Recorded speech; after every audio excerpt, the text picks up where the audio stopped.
കർണാടകയിലെ ദക്ഷിണ കന്നഡ ജില്ലയിലെ കേരളത്തിന്റെ കൂടി അതിർത്തി പ്രദേശമാണ് ബെൽത്തങ്ങാടി താലൂക്കിലെ മഹാക്ഷേത്ര നഗരം ധർമ്മസ്ഥല.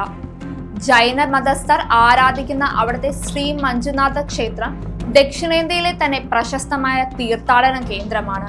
ആയിരക്കണക്കിന് മലയാളികൾ ധർമ്മസ്ഥലിൽ ദർശനത്തിന് പോകാറുണ്ട്.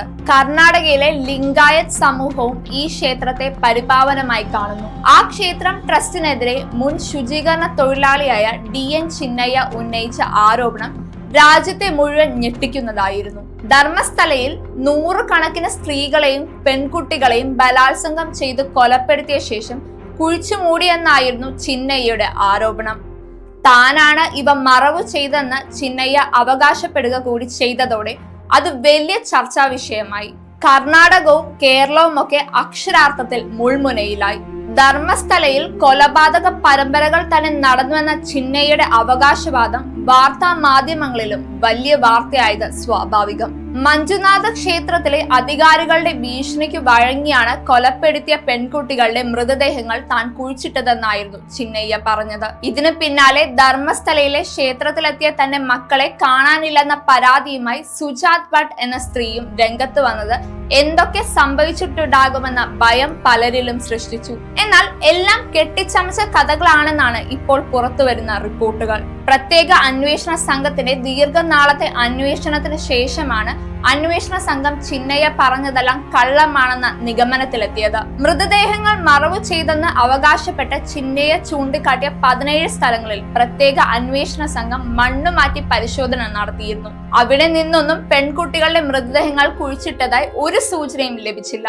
ബലാത്സംഗത്തിന് ഇരയായി കൊല്ലപ്പെട്ട പെൺകുട്ടിയുടേതെന്ന് ചിന്നയ്യ അവകാശപ്പെട്ട ഒരു തലയോട്ടി പുരുഷന്റേതാണെന്ന് ഫോറൻസിക് പരിശോധനയിൽ വ്യക്തമാവുകയും ചെയ്തു. കള്ളമൊഴി നൽകി ധർമ്മസ്ഥല ക്ഷേത്രം ട്രസ്റ്റിനെ അപകീർത്തിപ്പെടുത്താൻ ശ്രമിച്ചതിന് ചിന്നയ്യയെ പോലീസ് ഇപ്പോൾ അറസ്റ്റ് ചെയ്തിരിക്കുകയാണ്.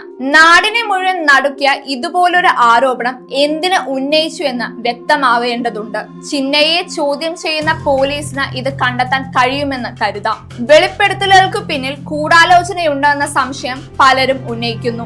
അങ്ങനെയെങ്കിൽ അതിന് പിന്നിൽ ആരൊക്കെയാണെന്ന് കണ്ടെത്തണം. അവരുടെ ലക്ഷ്യം എന്തായിരുന്നുവെന്നും അറിയണം. പ്രശസ്തമായൊരു ക്ഷേത്രത്തെ അപകീർത്തിപ്പെടുത്താനുള്ള ശ്രമം ബോധപൂർവം ആരെങ്കിലും നടത്തിയിട്ടുണ്ടെങ്കിൽ അത് ചെറിയൊരു വിഷയമല്ല.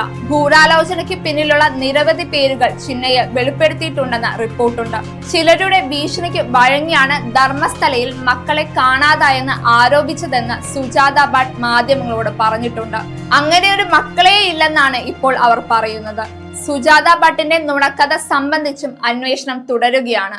മത, വിദ്യാഭ്യാസ, സാമൂഹ്യ മേഖലകളിൽ നിരവധി ക്ഷേമ പ്രവർത്തനങ്ങൾ നടത്തുന്നുണ്ട് ധർമ്മസ്ഥല ക്ഷേത്രം അധികൃതർ.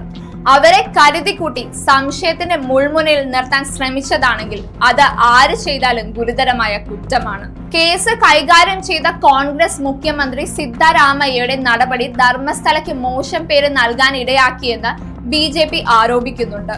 ഉപമുഖ്യമന്ത്രിയും കോൺഗ്രസ് നേതാവുമായ DK ശിവകുമാറും ധർമ്മസ്ഥലക്കെതിരെ ഗൂഢാലോചന നടത്തുന്നതായി പറയുന്നു. എന്നാൽ സംസ്ഥാന വ്യാപകമായി സർക്കാരിനെതിരെ പ്രചാരണത്തിനുള്ള തയ്യാറെടുപ്പിലാണ് BJPയും ഹിന്ദു സംഘടനകളും. വിഷയത്തിൽ രാഷ്ട്രീയം കയറി വരുന്നത് സ്വാഭാവികമാണ്. എന്തായാലും ചിന്നയ്യയുടെയും സുജാത ഭട്ടിന്റെയും ആരോപണങ്ങൾക്ക് പിന്നിലുള്ള എല്ലാ സത്യവും വൈകാതെ പുറത്തു വരുമെന്ന് ജനങ്ങൾ പ്രതീക്ഷിക്കുന്നുണ്ട്. കാര്യക്ഷമമായ അന്വേഷണത്തിന് കർണാടക സർക്കാർ തയ്യാറാവട്ടെ.